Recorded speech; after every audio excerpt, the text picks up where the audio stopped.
Welcome, Dr. James Beckett, Sports Card Insights.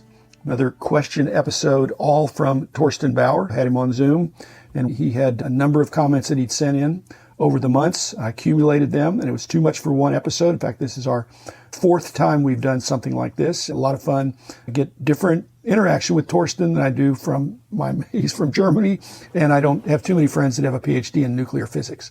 So thanks, Torsten, for your insightful questions, and hope everybody enjoys it. Sponsors always to be thanked: Heritage Auctions, Hugs and Scott Auctions, Topps, Panini, and Upper Deck, Mike Stadium Sports Cards, Burbank Sports Cards, ComC.com, and Beckett Media, Beckett Grading, Beckett Authentication. Here it is, and again, thank you, Torsten. Okay, episode 863 with Mike Moynihan.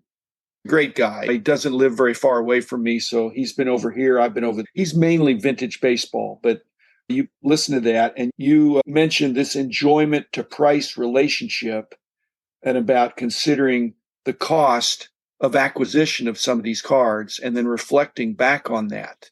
I thought that was funny coming from you because I thought you really didn't sell cards of your Shaq collection. No, I don't sell at all, but just for my collecting purpose. Just when I have a card, I enjoy it all the more when I know I bought it at a sufficient price point.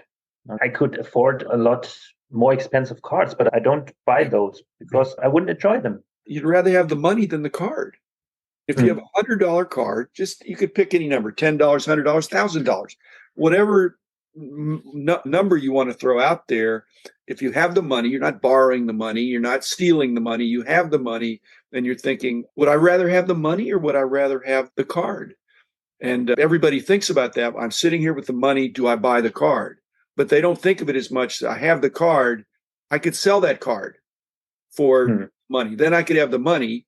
And I think most people think I'd rather have the money than the card, or I'd rather have the card than the money. But I've never heard people really talk about, what are you going to do with the money?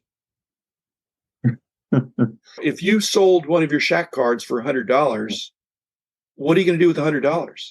That's going to give you the same enjoyment as the card. Even if you paid $10 for the card, because really what matters is what the card's worth now. So you paid $10 for it, but you could get $100 for it immediately. But what are you going to do with $100? Is it going to give you more enjoyment?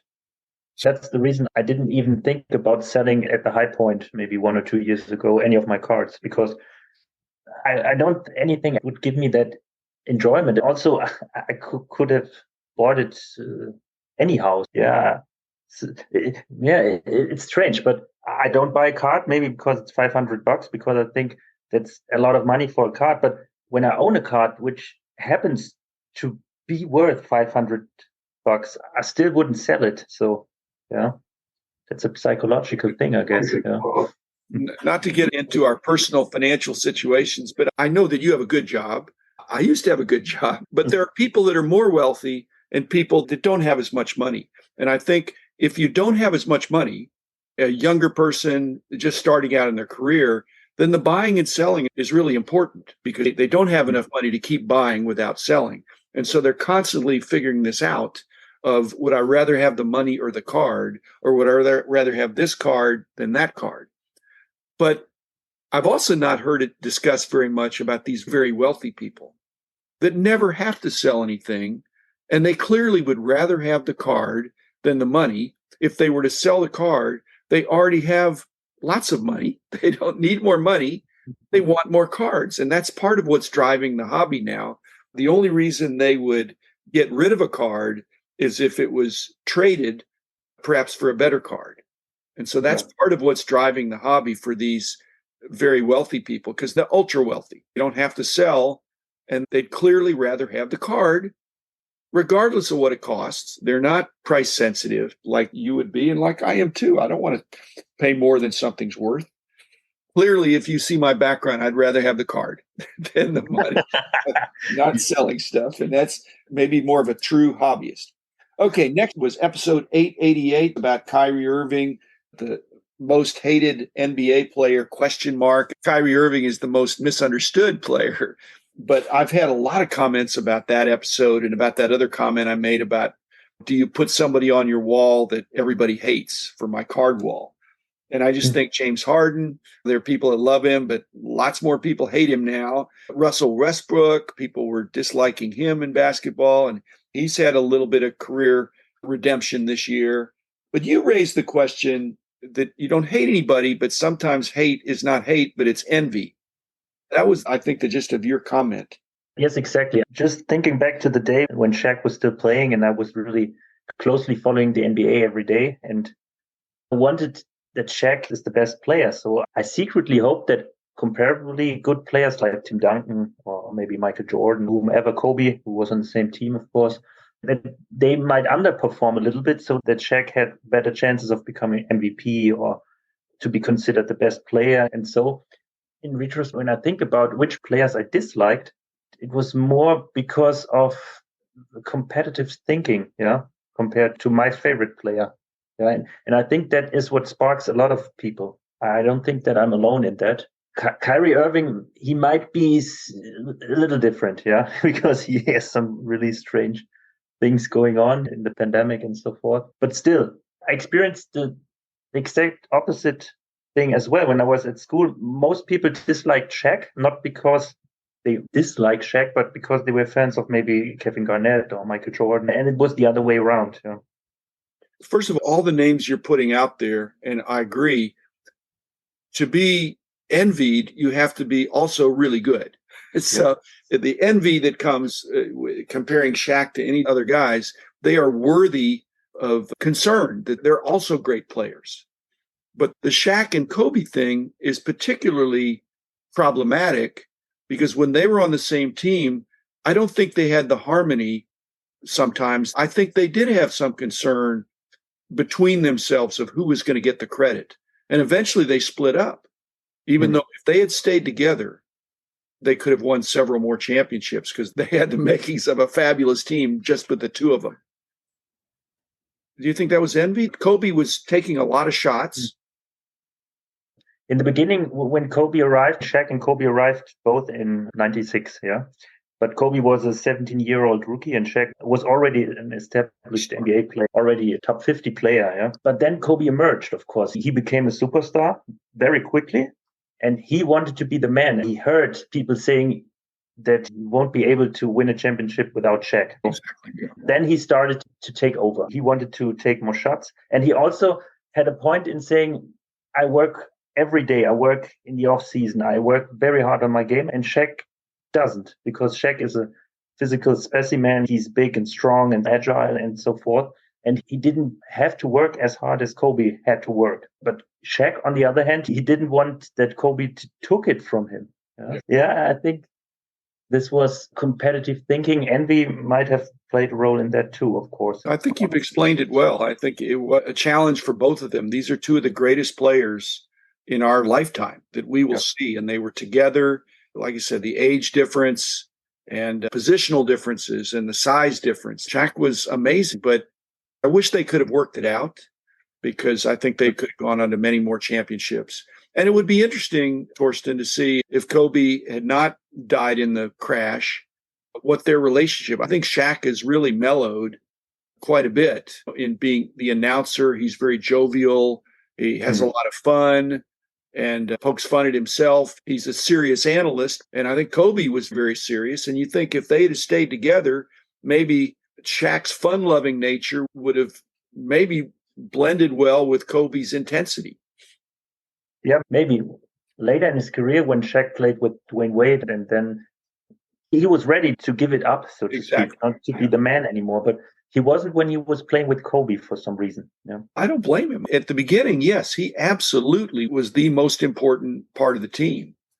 I went to that game where Kobe just outscored the whole Mavericks team for 3 quarters and had 69 points. So he's bringing the ball up court and he's scoring at will. Shaq's never going to get the ball unless it's a rebound. So maybe that's something that couldn't last forever. But it sure was fun watching them play together and complimenting each other in that way. Okay, next was my 906 interview with Adam Gray on the PWCC Iconic 100, which I got some negative feedback about that, mainly about that approach to having the top 100 cards in all the sports and letting selected people to vote. But some of the people were not as familiar with some of the sports. If you really wanted to pick out the most iconic cards, you'd want experts in that sport and that had collected those cards. But again, that's already been discussed. I haven't heard any criticism of the Iconic 100 that it's too American centric, that it's not as global. When I used to teach sampling in the statistics departments, you need to have a representative sample. The representative sample is probably not representing Europe. Point being, if you had a basketball ranking of iconic cards and iconic players, if it's an American ranking, that's different than if it's a global ranking.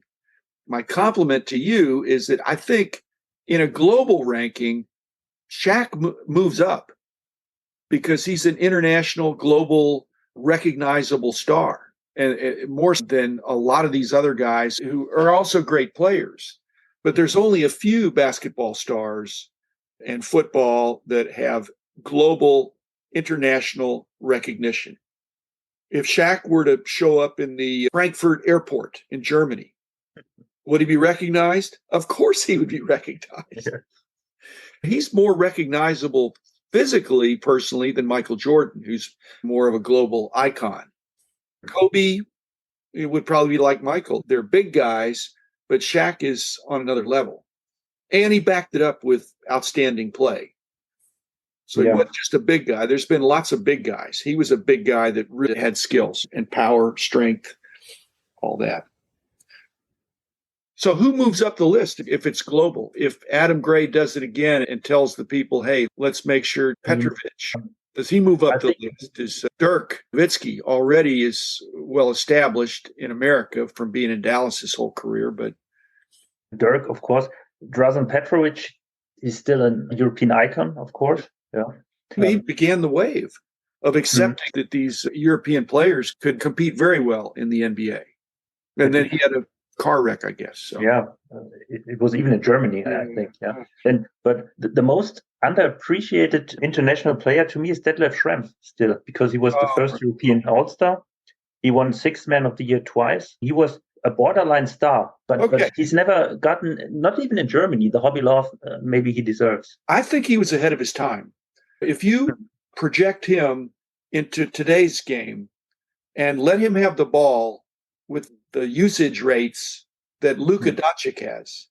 He had a lot of skill with the ball, great passer, good shooter, very creative, but he didn't take over a game like Luka, who takes over the game and had the ball in his hands all the time. And also interesting was, I didn't know that, but until Russell Westbrook took it this year from him, he was still the sixth man with the most triple doubles. That's something nobody remembers. Yeah. Also, maybe who might jump up on the list of iconic cards, those Formula One drivers, like Michael Schumacher and then also Ayrton Senna. And they don't have like spectacular cards, but they still have some of those early 90 cards, right? If there are 10 times as many collectors in Germany 10 years from now, if Fanatics has their way, surely there'll be a huge run on Detlef Schrempf cards from all of his cards of his playing career and ever since. Because if there are more serious collectors in Germany, they're going to collect the German star. It means Dirk's cards will go up because there'll be more demand. Anybody that's representative of that country, if there's more collectors in that country, especially with eBay and the internet, you can get the cards, even if you're in a foreign country.